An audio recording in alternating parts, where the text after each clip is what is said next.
There comes a soldier. His bare feet are seen through his worn-out shoes, his legs nearly naked from the tattered remains of only a pair of stockings, his breeches not sufficient to cover his nakedness, his shirt hanging in strings, his hair disheveled, his face meager, his whole appearance pictures a person forsaken and discouraged. He comes and cries, "I am sick, my feet lame, my legs are sore, my body covered with this tormenting itch, exhausted by fatigue, hunger, and cold." I fail fast, and I shall soon be no more. Albigence Waldo was a surgeon from Connecticut attached to the Continental Army. While the army was camped at Valley Forge, he was their surgeon. He was the one in charge of inoculating the troops for smallpox under Washington's strict orders. He's known for keeping a diary of that winter, and it was published in 1861. Had a great reputation for professional skill, but he suffered along with the soldiers he cared for.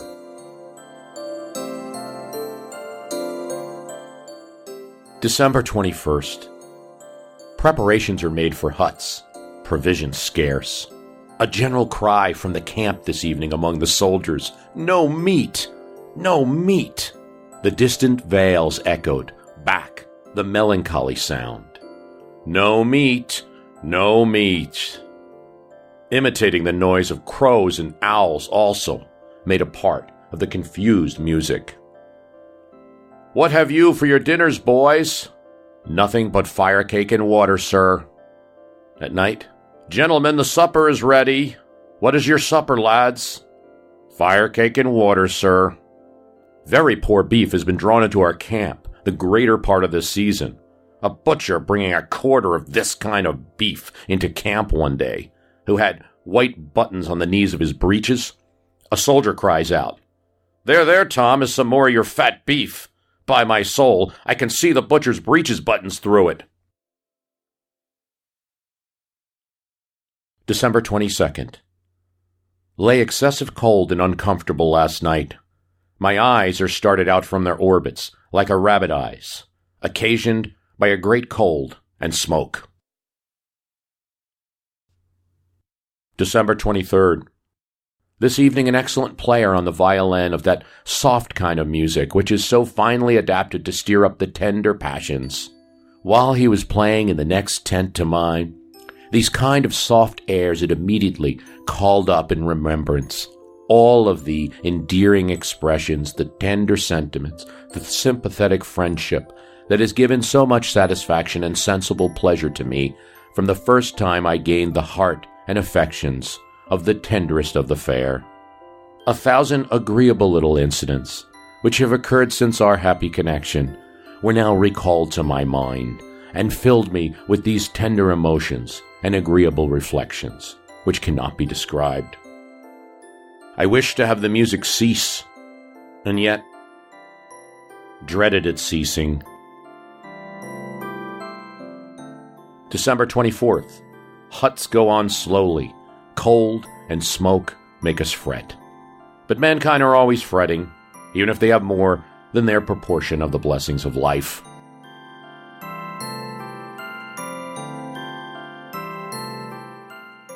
But I don't know anything that vexes a man's soul more than hot smoke continuously blowing into his eyes, and when he attempts to avoid it, is met with a cold and piercing wind. December 25th, Christmas. We are still in tents when we ought to be in huts. The poor sick suffer much in tents this cold weather. We give them mutton and grog and a capital medicine once in a while, to start the disease from its foundation at once.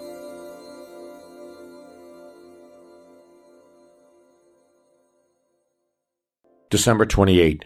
Yesterday, upward of 50 officers in General Greene's division resigned their commissions. 6 or 7 of our regiment are doing the like today. All this is occasioned by officers' family being so much neglected on the home on account of provisions.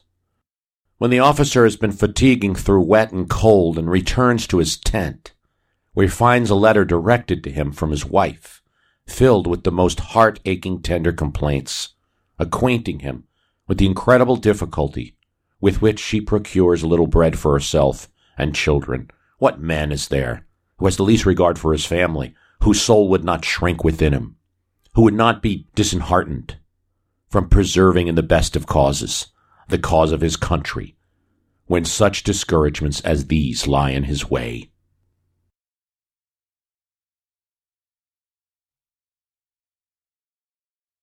January 1st. New Year. I am alive. I am well. Huts go on briskly, and our camp begins to appear like a spacious city. Nothing tends to the establishment of the firmest friendship like mutual sufferings.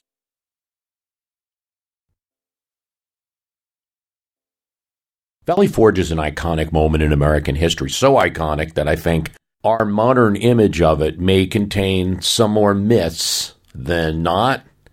And, we may really not even know what it was really like there. That's why I wanted to discuss it a bit today. The two authors that join me on this program, Bob Drury and Tom Clavin, are the authors of a book called Valley Forge. They're also the authors of the New York Times bestseller, The Heart of Everything That Is, about Red Cloud. Their contention is that Valley Forge was the most important moment for the Revolutionary War, and thus the most important moment for America.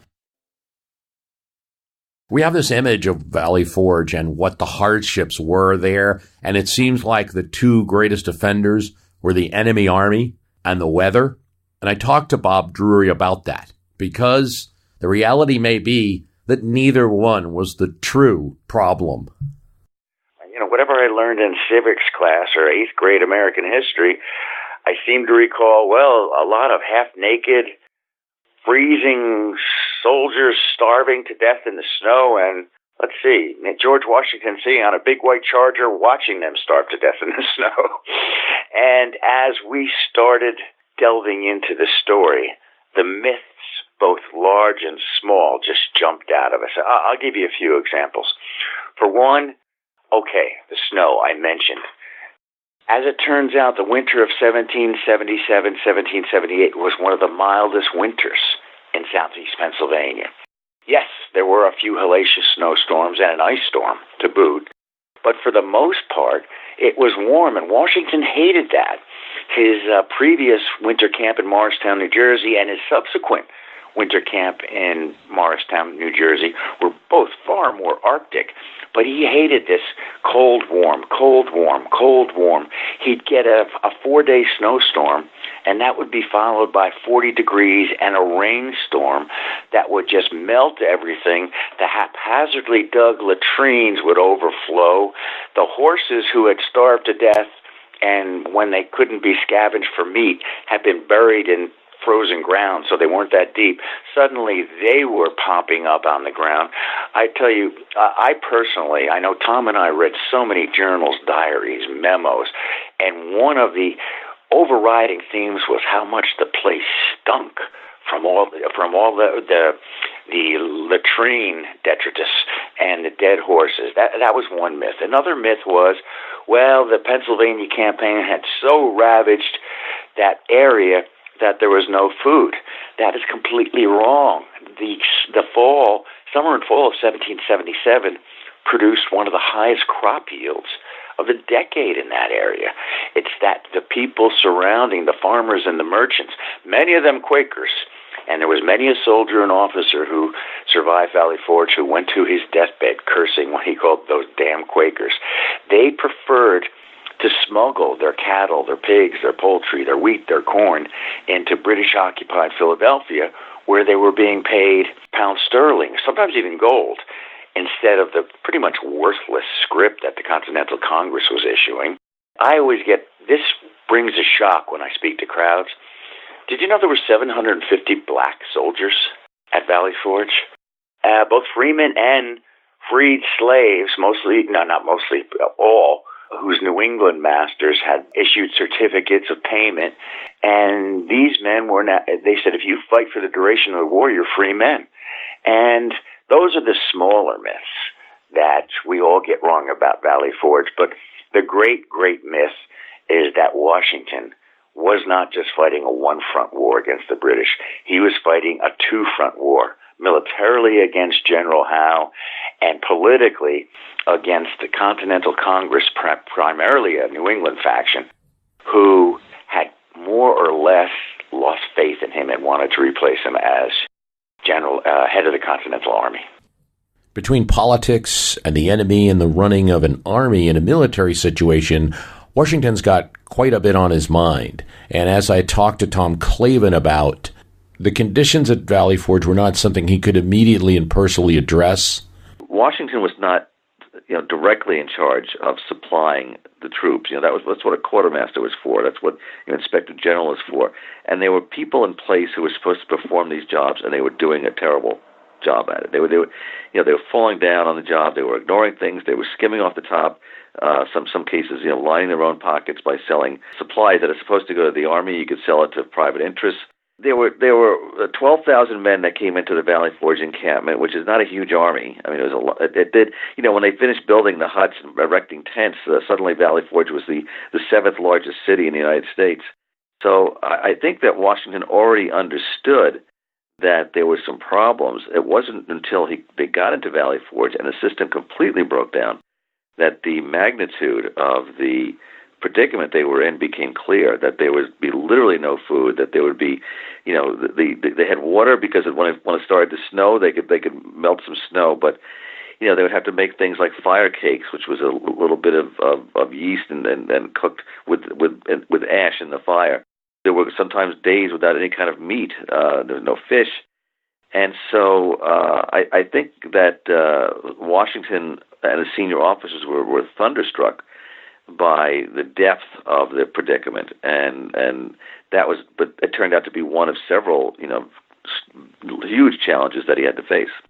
If it was so difficult to supply, and it was in this kind of Quaker area, why was Valley Forge chosen? A political compromise, Bruce, a political compromise. There were actually congressmen who wanted Washington to keep attacking Philadelphia. He knew that was impossible. He couldn't do that with barefoot men who were starving to death. But on the other hand, he also knew it was politically impossible to pull the entire Continental Army far back into the interior of Pennsylvania. So Valley Forge kind of came about as a compromise. It was a good defensive position, too. It's on a plateau, a steep drop-off on two sides. I mean, it does appear to be, you have kind of the mountains, you can see what's coming. Yeah, well, they did erect on Mount Joy, they did erect a 40-foot tower, which gave them a vantage point. In other words, the British were not going to surprise them. Mm-hmm. An all-out British assault was not going to surprise Washington and the Continental Army of Valley Forge. They were close enough to Philadelphia to try to put together some semblance of protection for the surrounding area. They were far enough away to know if the British were coming, and it was a political compromise.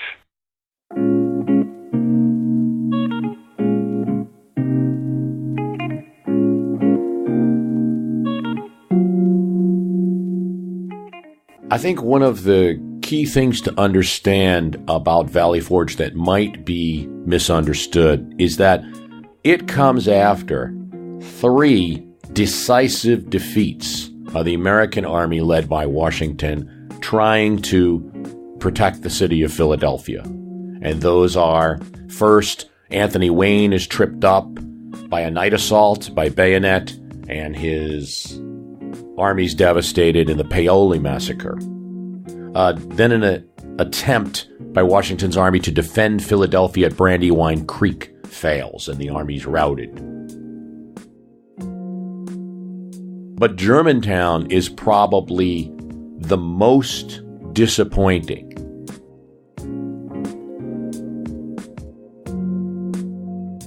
As September wound down, Washington was again cautiously stalking the British, moving his army within 16 miles of Germantown. Congress, particularly the Pennsylvania delegation, was pressing him to attack.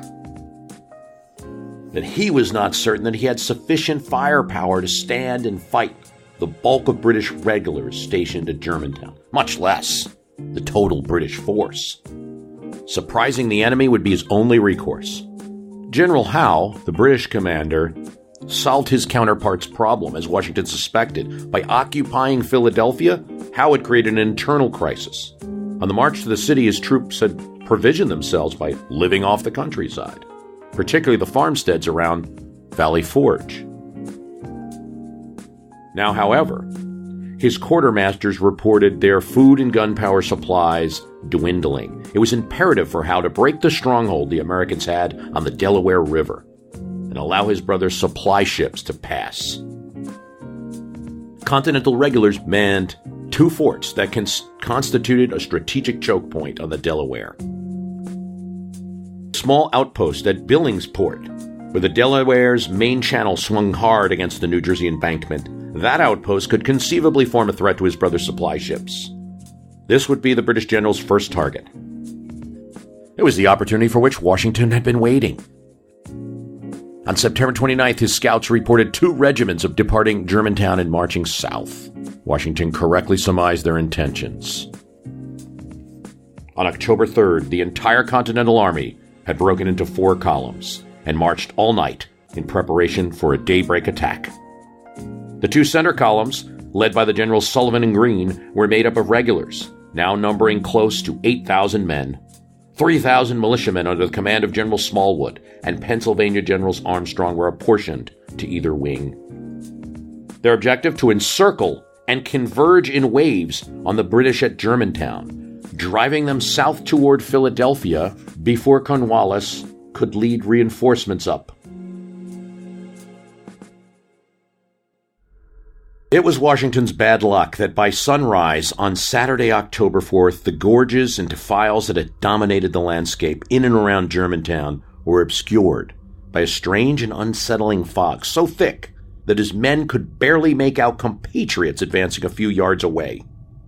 Initially, the 2 columns of regulars moved on parallel tracks through the misty shroud, with one of Sullivan's divisions under General Wayne's command so surprising the British pickets as to make matchwood of their defenses, while the bulk of the enemy force fell back, helter-skelter for nearly 2 miles. Trilling cries of revenge for Paoli filled the air as Continentals advanced into the village of Germantown itself.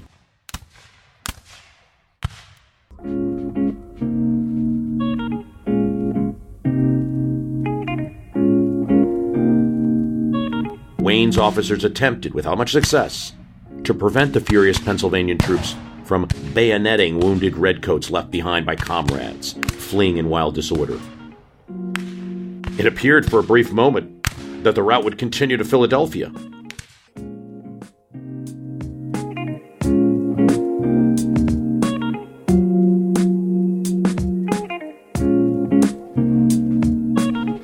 And then Washington watched from horseback as his regulars poured past abandoned enemy tents and discarded cannons.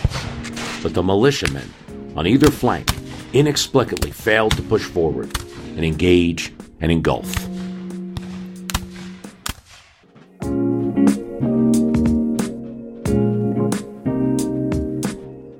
Then 2 inner columns, hindered by fog, were unable to form up as planned to create a solid front. I talked to Tom Clavin about what happened in Germantown. What happened at Germantown was, there was some bad luck involved. There was a terrible fog that saturated the battlefield, and the American forces sort of got lost in this fog, and they started shooting each other, each unit thinking they were fighting the British, and so some of the casualties were self-inflicted. And you always had a problem, too, at crucial moments where, you talk about the untrained, undisciplined men. You didn't have an officer corps that had graduated from West Point and Annapolis, that kind of thing. General Greene's plank had to this point made good headway, but now one of his divisions, commanded by General Adam Stevens, stumbled in behind General Wayne's men and began firing at any movement before it. It did not help. The General Stephen was visibly drunk for the duration of the fight. He was later court-martialed. Identifying pieces of white paper, all that the Continental Army had to show that they were indeed Continentals, with so many different various types of uniforms in the Army, proved ineffectual in the fog, and the most forward Continentals were caught in a crossfire of musket balls, quick throbs of light in the soupy murk. At first, light patter, then a downpour. Some came from the direction of retreating redcoats, others from the upper stories of the town's plethora of stone houses occupied by the enemy. And now more came from the mystery force to their rear. Many of Wayne's troops turned and fired on Stephen's soldiers as the battlefield was transformed into dripping mist and sulphurous gun smoke, punctuated by the ripping silk sounds of metal shot.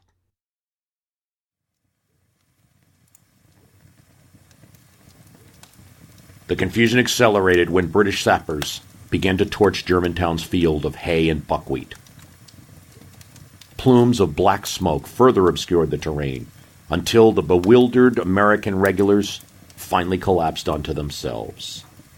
Now Cornwallis's reinforcements were 3 hours into the engagement, streaking up from Philadelphia and pouring into the fight.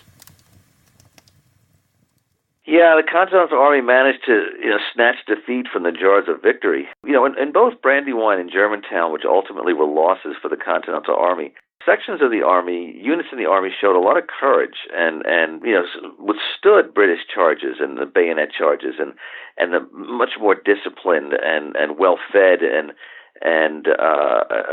British soldiers and the Hessian soldiers, the hired mercenaries from Germany.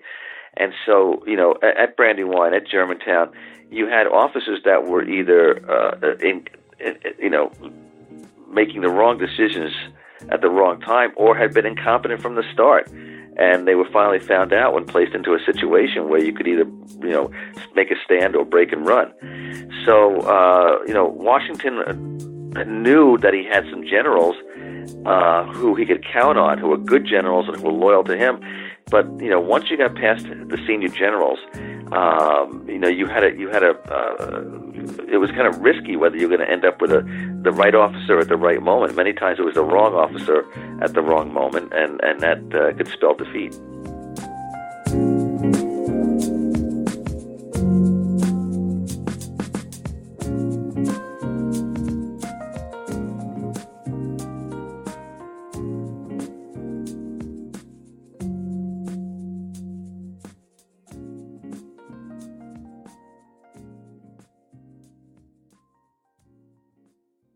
Washington knew that after the disappointments,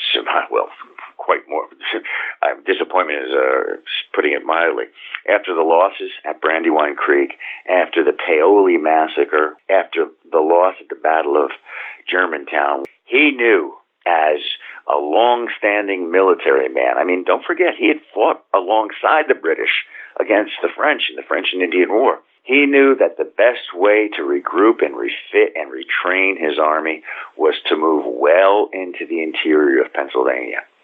And there, without fear of attack, where there was plenty of game, where there was plenty of food breadbasket of the country. Exactly.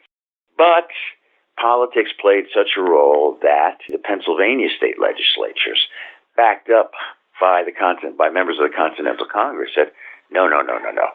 You cannot leave southeastern Pennsylvania open to what they termed the deprivations of the British in Philadelphia. You cannot just allow the British to run out of Philadelphia anytime they want. And we needed American defense. They really were fighting in enemy territory. In fact, I think the New Englanders thought they were in a heathen land because Quakers were not. It wasn't. They might have some might have tolerated it, but it wasn't really an acceptable religion to them. They were in this heathen land and also an enemy land where any time the army moved through there, they could be assured their movements would be given to the British. There were roaming gangs of, and despite the Friends' precept against lifting weapons, there were Quakers who took up arms, but they took up arms for the British, the Doane Gang, consisting of 5 Burley brothers whose father his house had been taken by the Whigs. So the Doanes went rogue, 5 brothers and a cousin, I believe, and they would actually provide armed escort for merchants, Quaker and non-Quaker, moving their goods into Philadelphia, and Washington did not have enough troops to patrol all the roads from nearby Montgomery County, from Bucks County, which was kind of a hotbed of Toryism, from even Chester County, where Valley Forge existed. Lower Chester County, as Alexander Hamilton wrote, was tinged red with Toryism. And Washington would try to send out patrols. Casimir Pulaski's, even though his horses were emaciated, he was based in Trenton, and Washington would plead with Pulaski, can you please? There was just too much area for Washington to interdict all the roads going into Philadelphia, and he tried. People have this iconic vision that I don't know if they get a true appreciation for how tough it was for the average soldier. Visiting foreign officers who were either coming over to sign up to fight for Washington, to fight for the American cause, or coming to Valley Forge as observers. They were shocked to see the sentries guarding the winter encampment naked, and I'm not using that euphemistically. I am saying literally naked, wrapped in a ragged blanket, barefoot, standing on their hat in the snow or the freezing mud, and these were the sentries. People don't understand when they say, oh, it was an ill-equipped and underfed and underclothed force. It was underclothed is an understatement. I mean, half the soldiers there had no shoes.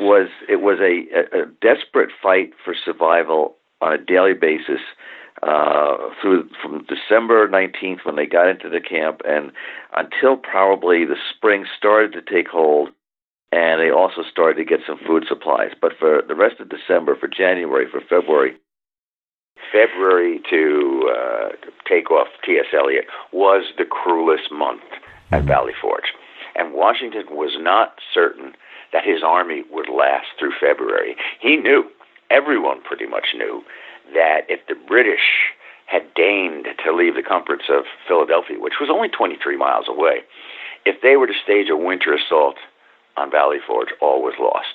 The Continental Army was lost, and likely the Revolution was lost.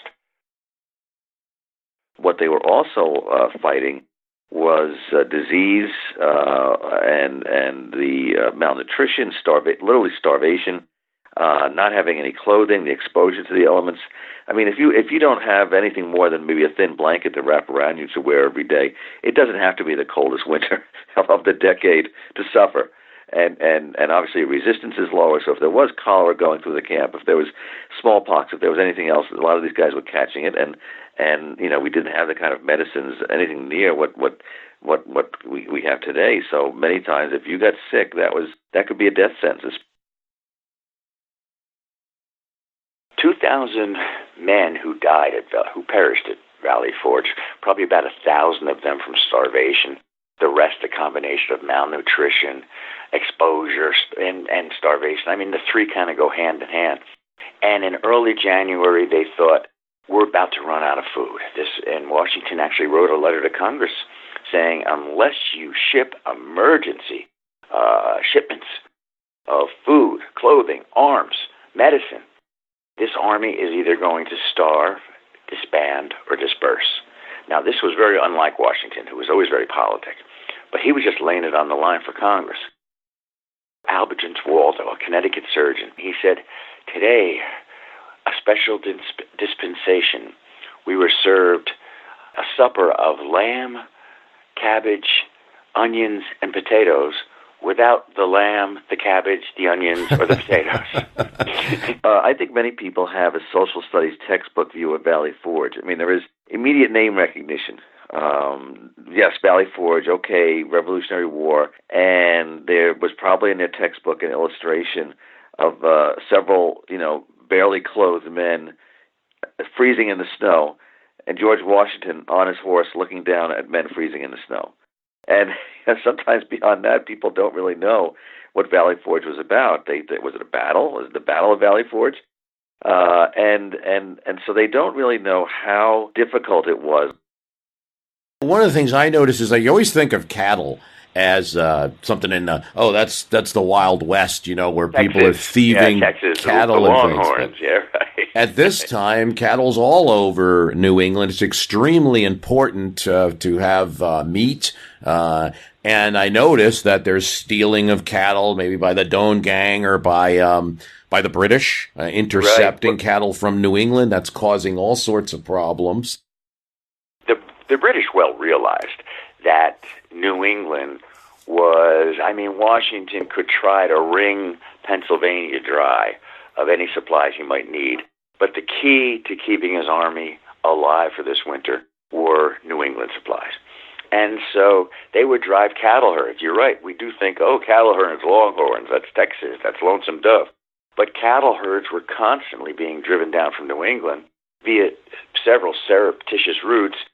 And maybe 1 in 8, 1 in 7 actually got through to Valley Forge, and the rest were cut off by either loyalists, civilian loyalists, who knew they could sell this cattle to the British, or by the British themselves, who had been tipped off, hey, listen, there's 100 head coming down. Henry Knox is leading 100 head down from Connecticut. We know where they're going to cross the river. Let's just meet them there and steal it. And the cattle that did get through, once again, from the journals and diaries we read, the cattle that did get into the camp were so emaciated. I think it was Joseph Plum Martin who kept a wonderful, wonderful diary. He once saw a cow and he said, it was so thin I felt I could see right through it. It would make a great lampshade. But what the cattle that did make it through, although you might not be able to eat it, it was so sinewy, what you could do was kill it, cut the hide, and make not even cured moccasins. At least it was something to cover your bare feet. I was recently at the Valley Forge National Park, and they had signs up which showed, what the soldiers' rations were supposed to be. And I looked at it and I said, a pound of beef, that sounds pretty good. A cup of rum or substitute vinegar.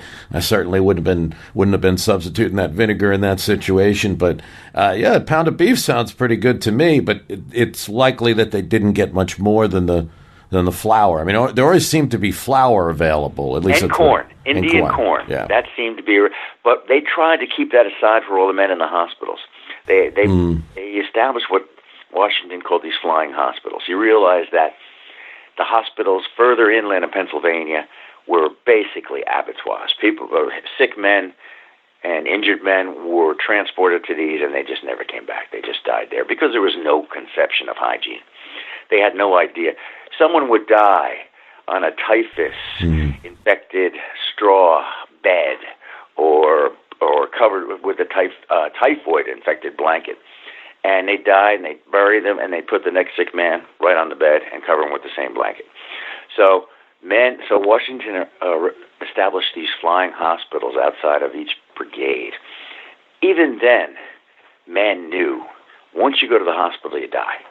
And so men were just dying in their huts, and they were counted on the rolls. That's why historians have no idea how many men were actually at Valley Forge. Mm-hmm. We say in the book anywhere between 10,000, 12,000, 13,500 may have marched in.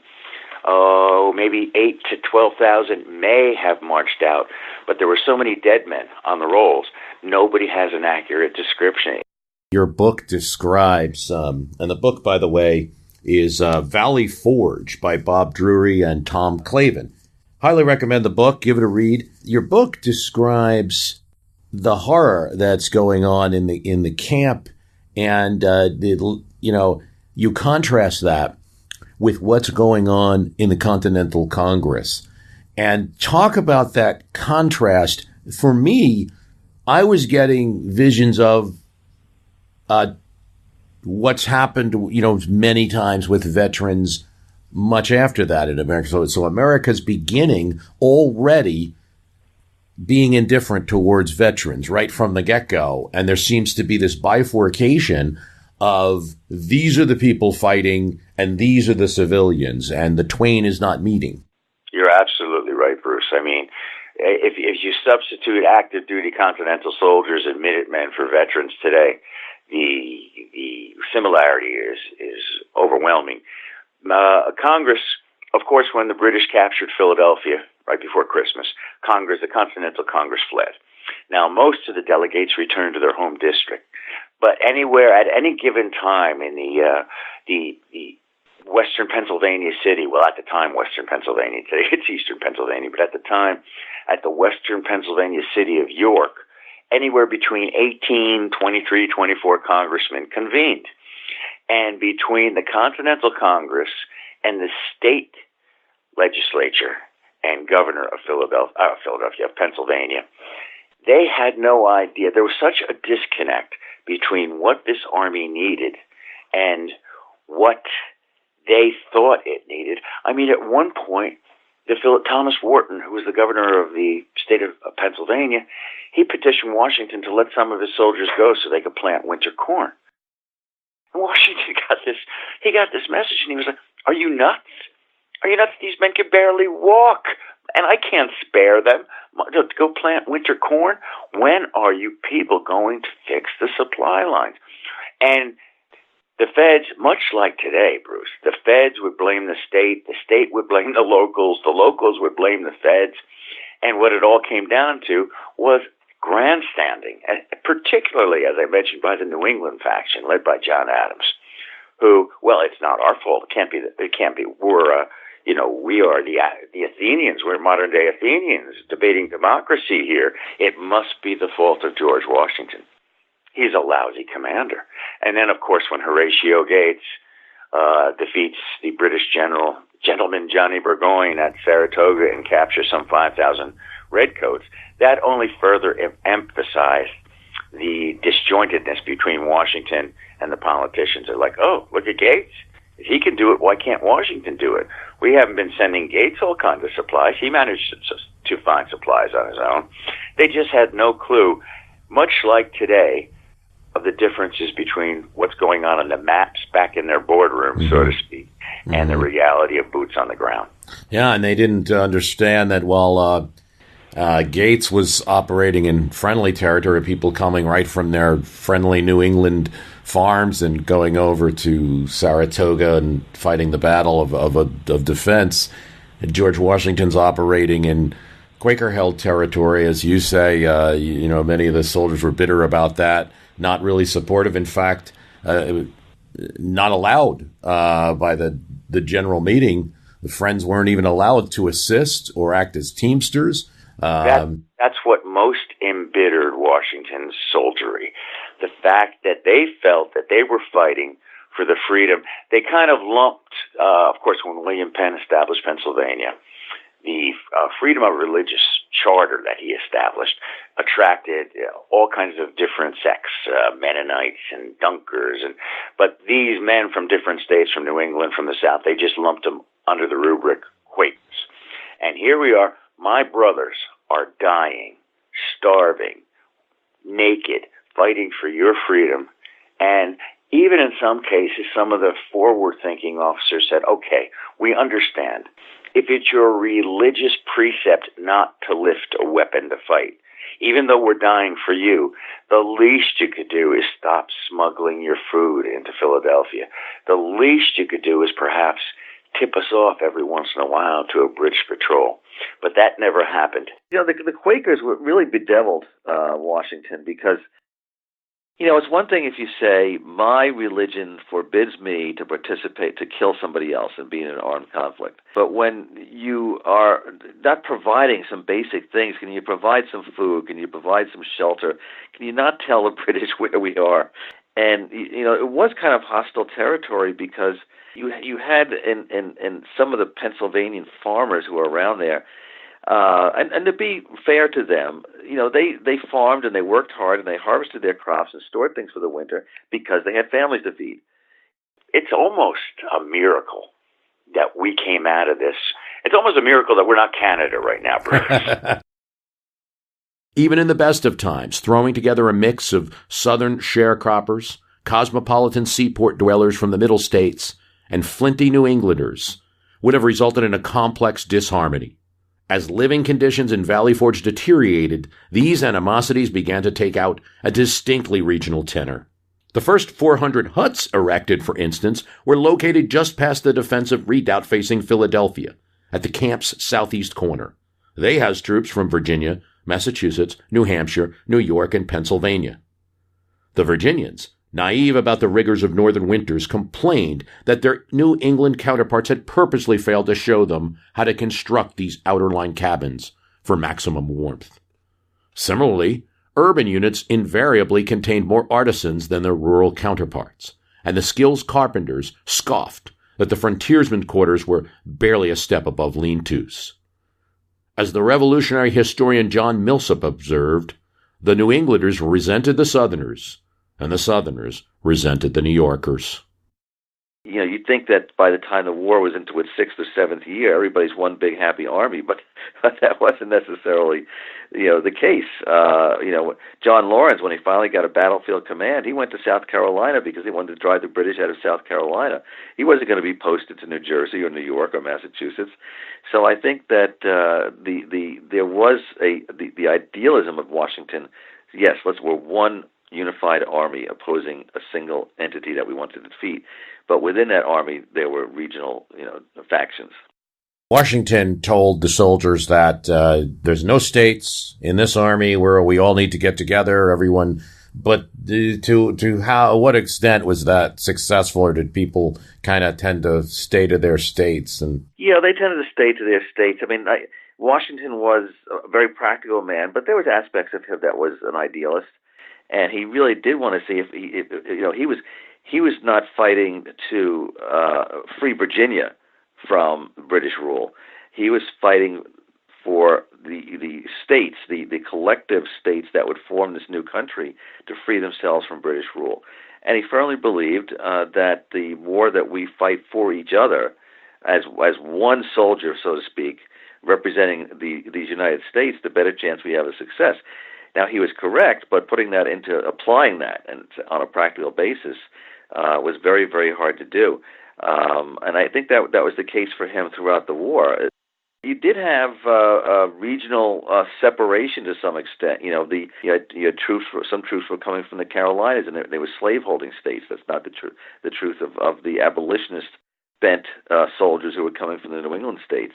But during the Revolutionary War, 5,000 black men enlisted in the Continental Army. And, of course, you didn't have 5,000 in the Army at one particular time because enlistments came and went. But there were several hundred at Valley Forge. The very first casualty at Valley Forge was a soldier named Jethro, who was a freed man from a regiment in Connecticut. He essentially froze to death on Christmas Eve. The Continental Army at that time was the last time that the United States would field an integrated army in a conflict until Korea. In fact, it was one of the things that happened at Valley Forge is one of our characters, John Lawrence, was strongly advocating to raise more black troops to join the Continental Army, and he was actively resisted by officers, Southern officers. For the most part, these young men and teenagers were uneducated, truly undisciplined, shockingly underarmed, and strikingly unkempt. The last particularly needled the commander-in-chief. From his days organizing the Virginia Blues, Washington had taken great pride in the appearance of his troops. He had even ensured that his personal guard, then and now, were tall, broad-shouldered, and well-groomed troops whose martial courage set them apart. But the motley collection of soldiers now under his command routinely defied their superiors' orders regarding the length of their hair, and regularly decorated their uniforms, such as these were, with whatever bits of animal fur, ribbons, and feathers struck their fancy. These soldiers, and some of them teenagers, some of them at this point are the next group of enlistments after some of the key soldiers have gone, and this is the kind of army that we have, and they've been fighting a long time. Some of them were like indentured servants and all kinds of people they could muster. Second sons. The second sons were big primogenitor. The first son, when the first Continental Army was raised, which of course Congress didn't want to raise a standing army to start with because they figured this is what we're fighting against. This is what George III has done to us with a standing army. We don't need the tyranny that we're experiencing right now. But by the time of Washington's winter encampment in Valley Forge in 1777, 1778, a lot of the veterans who had only signed up for 1 year had already cashed out. And now he's getting these disparate militiamen who despite their best intentions, really don't know what they're doing. They're second sons. They're indentured servants. They're immigrants. That's one of the Valley Forge was a melting pot of Polish and Irish and Scottish and English who were fighting against their own countrymen. And, of course, the blacks that I mentioned, the black soldiers that I mentioned, there were Indians. There was a small contingent of upstate New York Indians. That were at Valley Forge. Yes, Senecas that the Marquis de Lafayette had recruited. And when the Revolution was new, 75 and 76, and you could say even some of 77, people from all across the spectrum of American society were enlisting. You had students, young men were leaving colleges and universities to join the Army. They were store clerks. There was a lot of educated men who joined the Army and were soldiers. And but then when reality started to set in, when the war kept going on, and there was one defeat after another, and there were casualties, a lot of these, when their enlistments were up, or they just deserted, but some of them, when their enlistments were up, they were being replaced by young men who didn't have as many options in life. They didn't have the university or college to go to that was going to provide an alternative to military service. They didn't have a job waiting for them in a Boston or New York or Philadelphia shop. Being a soldier was maybe providing for them an opportunity. You could say it's true. It's been true of American soldiers right up to the present day, or soldiers universally, that they being in the military is an opportunity when and otherwise in society you don't have a lot of options and a lot of opportunities. So you had a lot in the Continental Army at Valley Forge. You did have a lot of these young men who were they were not trained, they were not educated. So it was kind of a ragtag army. Drury and Clavin in their book talk about the arrival of von Steuben to the Continental Army. It's not an easy trip. When Steuben and his company stepped on the pier at Portsmouth, New Hampshire, from Europe on the first day of December, they were momentarily mistaken for redcoats and surrounded by gun-wielding patriots. Once the misunderstanding was cleared up, they journeyed on to Boston, where Steuben was extravagantly entertained by the likes of Samuel Adams and John Hancock. Steuben had written to Washington from Portsmouth, enclosing Franklin and Dean's letters of introduction and ostentatiously reiterating his intention to serve only as an unpaid volunteer. A cautious, if cordial, Washington redirected Steuben's application to the Continental Congress, and before long, the Prussian was in York, where the Continental Congress had retired to after the capture of Philadelphia, to formally introduce himself and press his case. The congressional delegates were well aware of Washington's disdain for most of the foreigners who had landed in America seeking battlefield honors. Steuben's circumstances differed in one major aspect that immediately ingratiated him with the cost-conscious delegates. Steuben was willing to fight without pay. Despite his foppish appearance, Steuben was warmly greeted at Washington's headquarters, particularly by John Lawrence. The two had a conversation in French long into Steuben's first night at camp, the beginning of a series of deep discourses between the young American and the worldly soldier of fortune. Steuben spent his initial weeks at Valley Forge on an informal inspection tour, during which he personally interviewed scores of officers and soldiers in their huts. Most were shocked when the eminent foreigner crossed their dingy thresholds to inquire about their rations, their arms, their sanitary habits. Steuben was equally astonished. His first report detailed a list of shortcomings, including rusty muskets and ammunition tins, a dearth of bayonets, and men standing guard duty in a sort of dressing gown made of old blankets or woolen bed covers.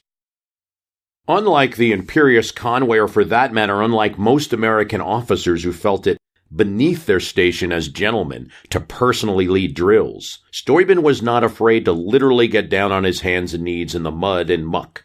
What the Baron von Steuben did when he arrived is he said, "My goodness, you have." He immediately appreciated the resiliency. It was amazing to him that this army was still intact, and he said that actually meant that there was a lot of potential there. He was aghast that the Continental soldier who even possessed a bayonet, about half the troops did not own one, treated it as nothing more than a utensil to roast his beefsteak.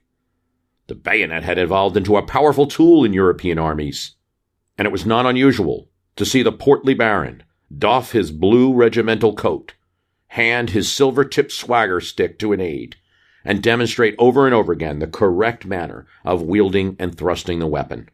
So he started to train them. He started to show them what discipline was like. Something is started off with how do you say it, get at attention and stay at attention. How do you maintain your discipline when you come under fire? Not just small arms fire, but when the cannonballs start whizzing around you. And that's what he instilled in them, which is something that few of them had ever confronted before. By the end of his first week, Steuben exerting himself like a lieutenant eager for promotion, and his drillers were surrounded by crowds of fellow soldiers whooping and clapping their choreographed maneuvers. Now, of course, after the Valley Forge encampment, when they march out of Valley Forge to meet the British on the sandy plains of New Jersey at what became known as the Battle of Monmouth Courthouse, the British have their Butch and Sundance moment, like, hey, wait a minute, who are these guys?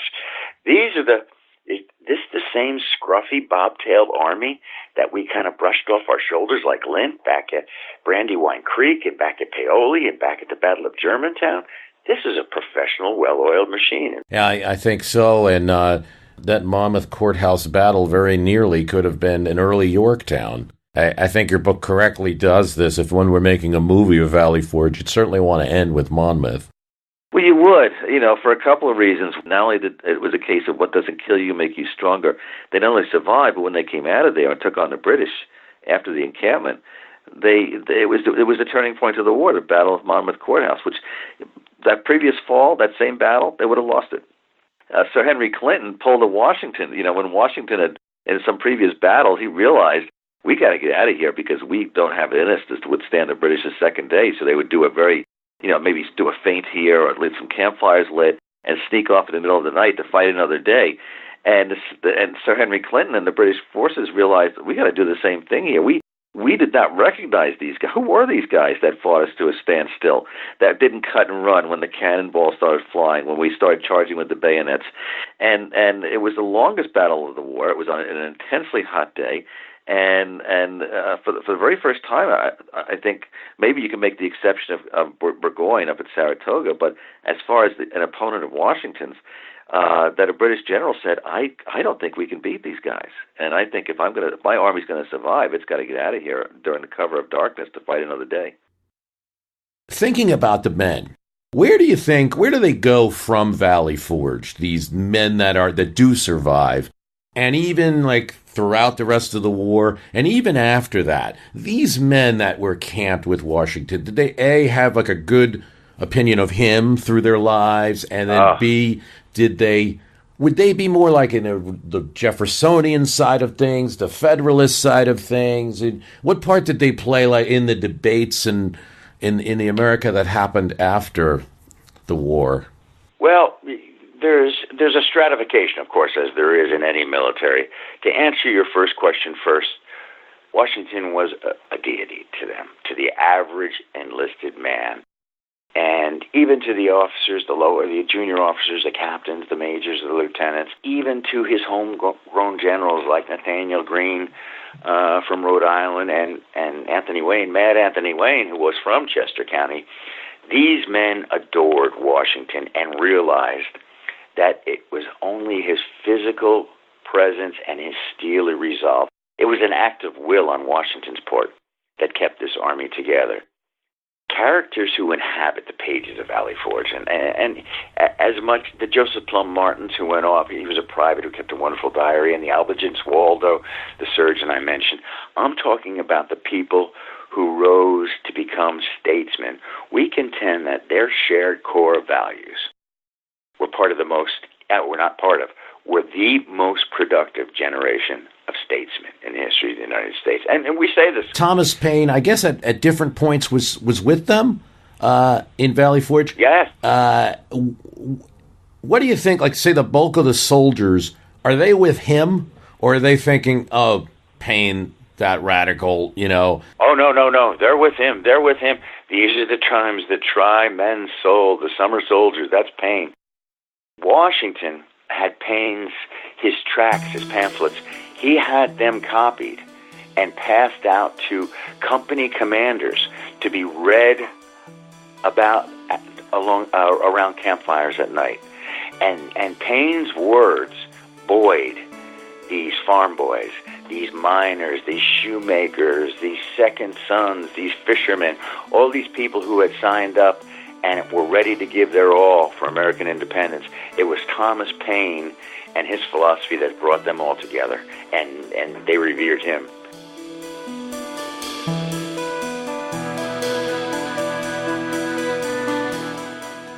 Well, I want to thank Bob Drury and Tom Clavin. They are the authors of Valley Forge. Thanks for coming on the program. And thanks to Simon & Schuster, the publisher of that book, Valley Forge, for setting this up.